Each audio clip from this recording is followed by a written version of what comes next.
किया, शब्दों का गुणगान किया, विद्यालय के प्रति आपकी श्रद्धा जो रही है वो आपने बताया, बड़ा अच्छा लगा। अच्छा कब लगता है? जब हमारे काम को सराहा जाता है, जब काम की तारीफ की जाती है। जैसे बच्चा अगर स्कूल का 100% रिजल्ट आता है तो उसमें अगर सबसे बड़ा योगदान हमारे टीचरों का होता है।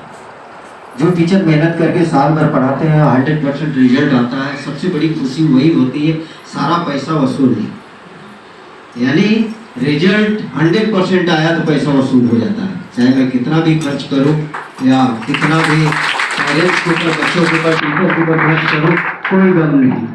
लेकिन आज पेरेंट्स डे के उपलक्ष्य में आप सभी लोगों ने जिस तरह से मुझे प्यार दिया, सम्मान दिया, हमारे विद्यालय का मान बढ़ाया, हमारे विद्यालय के टीचरों को आपने गुणगान किया, ये आपको उसके लिए ढेर सारी शुभकामनाएं। आज पेरेंट्स डे है, यानी माता पिता का दिन। पेरेंट्स डे आपको पता है पहले हो चुका है, यानी समय बीत चुका, लेकिन कुछ कारणवश पेरेंट्स डे समय पे नहीं हो पाया। आज पेरेंट्स डे के उपलक्ष्य में हमारे जो टीचर ने प्रोग्राम रखा, मैं चाहता हूँ कि पेरेंट्स की अहमियत क्या होती है, पेरेंट्स का, माता पिता का, बच्चों के जीवन में क्या अहम होता है, क्या योगदान होता है। माँ बाप बड़े प्यार से बच्चों को पालते हैं, बड़ी उम्मीद रहती है बच्चों को, या पेरेंट्स को अपने बच्चों से, पेरेंट्स को बच्चों से उम्मीद रहती है कि हमारा बच्चा पढ़ लिख के कुछ बने, हमारे बुढ़ापे का सहारा बने। यदि माँ बाप न होते तो बच्चे की लाइफ कैसी होती? माँ बाप है, बच्चे का जीवन कैसा होना चाहिए। आज बच्चे को इतने प्यार से, छोटे छोटे नन्हे मुन्ने बच्चे आए हैं, ये आपका प्यार है। आपने प्यार से बच्चों को तैयार करके विद्यालय में भेजा। हमारे टीचर ने आपको केवल आगाह किया, बोला कि प्रोग्राम है, बच्चों को तैयार करके भेजिए, ड्रेस लीजिए। आप लोगों ने इतना अच्छा काम किया कि बच्चों के लिए ड्रेस भी खरीदा, और ड्रेस खरीदने के बाद आप बच्चों को तैयार करके लाए यहाँ पे। एक प्यार है आप लोगों का, माँ बाप का प्यार होता है। जो माँ बाप अपने बच्चों को बहुत प्यार करते हैं, उनको किसी चीज की कमी नहीं हो पाती है, और कैसे भी करके माँ बाप अपने बच्चों को हर ख्वाहिश पूरी करने की कोशिश करते हैं, ताकि हमारे बच्चों को किसी प्रकार की तकलीफ न हो, चाहे पैसा हो या न हो। घर में रोटी दाल है कि नहीं है, बच्चों को खिलाने के लिए, खाना देने के लिए आप क्या क्या नहीं करते हो। और सबसे ज्यादा तकलीफ रहती है माँ से ज्यादा कोई तकलीफ आता ही नहीं बच्चों के लिए। माँ ऐसी होती है कि जो उसको कितना भी लड़का लड़की उनके लिए कुछ भी अच्छी चीजें कर दे, लेकिन माँ की ममता जितनी अपनी उड़ेल देती है बच्चों के ऊपर, वो कभी अदा नहीं कर सकते। ये सत्य है कि माँ बाप का प्यार अगर मिलता है तो आपको किसी प्रकार की तकलीफ, आपको किसी प्रकार का दुख नहीं होगा। जिस बच्चे के माँ बाप अगर प्यार करते हैं और बच्चा पढ़ लिख के कभी कभी बाहर चला जाता है और माँ बाप को अकेले छोड़ देता है, उस समय अपने जीवन में जरा सोचिए क्या गुजरेगी।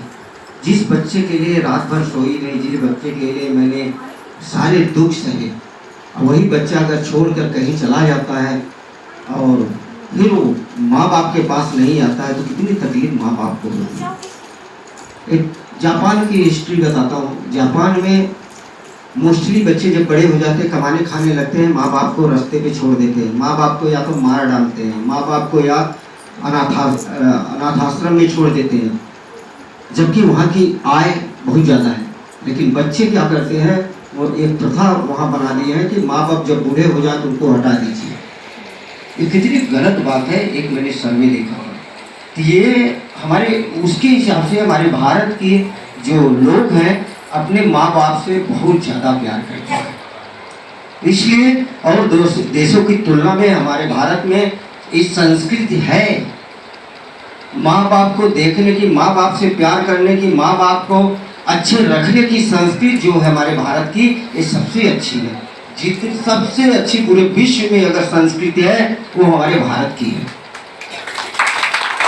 कि माँ बाप को साथ लेके चलते हैं, भाई बहन को साथ में लेके चलते हैं, घर वालों को साथ में लेके चलते हैं, खानदान को साथ में लेके चलते हैं।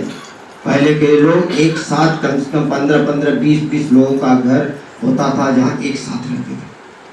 आज सिचुएशन बदल गया है, आज थोड़ा से माहौल चेंज हो गया है। लोग सिर्फ अपने औरत अपने को देखना चाहते हैं, माँ बाप को नहीं देखना चाहते। इसमें से कम 30% लोग हैं जो अभी एक पेरेंट्स ने रोते हुए कहा कि हमारी सास की हमको बहुत याद आती है, क्योंकि सास माँ के बराबर होती है। अगर जिसने ये समझ लिया कि वो भी माँ है और ये भी माँ है, तो कभी फर्क नहीं समझेगी सास और माँ में, क्योंकि वही माँ जो आपको पैदा की है, वही माँ उन लड़के को, आदमी को भी पैदा की है। जितना दर्द आपके माँ को हुआ होगा, उतनी ही दर्द मेरी माँ को भी हुआ होगा। अगर जो व्यक्ति, चाहे लेडीज हो या जेंट्स हो, अगर इस बात को समझ जाएगा, वो कभी न तो माँ को तकलीफ देगा न सास को तकलीफ देगा। ये होना चाहिए। जब हम एक घर छोड़ते हैं, दूसरे घर में जाते हैं, तो हमारा ये फर्ज होता है कि हम दूसरे घर को भी अपने घर जैसा समझें। लेकिन आज के बच्चे ये बात नहीं समझते।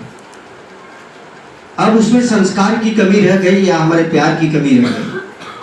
अगर संस्कार की कमी रह गई तो इसका मतलब हमारे प्यार में कमी कहीं न कहीं रह गई। इसलिए हमको समझाना चाहिए, पढ़ाना चाहिए, लिखाना चाहिए, संस्कार देना चाहिए कि हम बच्चों को ऐसा प्यार करें, ऐसा संस्कार करें जो समाज में लोग उसकी वाहवाही करें, उसको अच्छा बोलें, इनका लड़का बहुत अच्छा है। जब किसी का लड़का पढ़ लिख के कुछ बन जाता है तो उसकी तारीफ होती है। तारीफ इसलिए होती है, लड़के में संस्कार, प्यार, हर चीज जो है वो संस्कार की वजह से होता है। बड़ों का सम्मान करना, माँ बाप का सम्मान करना, माँ बाप को रिस्पेक्ट देना, माँ बाप से खूब प्यार करना, ये सारे संस्कार हम करते हैं कि हमारे जो बच्चे, अभी टीचर ने हमारे कहा कि पहली जो है गुरु माँ बाप होते हैं। पहले जन्म देने वाली माँ बच्चे को सिखाती है, पिताजी घर में चलना सिखाते हैं, घुमाना सिखाते हैं, उस सबसे बड़े गुरु वही है। दूसरे गुरु टीचर होते हैं जो रास्ता बताते हैं। सिर्फ रास्ता बताने वाला भी बहुत बड़ा होता है। अगर रास्ता सही गया तो ठीक है, रास्ता गलत जगह गया तो गलत हो जाता है।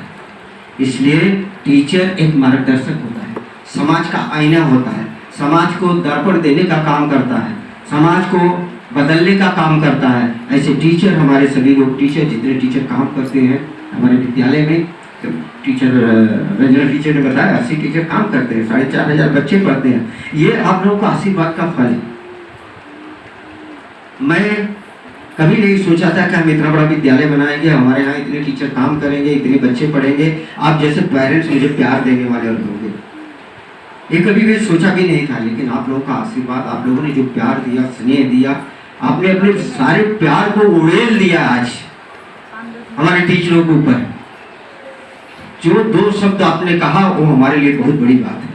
हम चाहेंगे कि आने वाले समय में मैं ऐसी सुविधा दूं, ऐसा काम करूं, ऐसे आपके बच्चों को सुविधा दूं, आपको भी सुविधा दूं, ताकि आपको जो भी असुविधाएं हैं, कुछ पेरेंट्स ने कहा था हम यहाँ से बच्चे हमारे पढ़ लिख के निकले, तो मेरी ये कोशिश रहेगी कि यहाँ से हम अच्छी कोशिश करेंगे और अच्छा विद्यालय बनाने की कोशिश करेंगे, ताकि आपके बच्चे कम पैसे में यहाँ पढ़ाई कर सकें।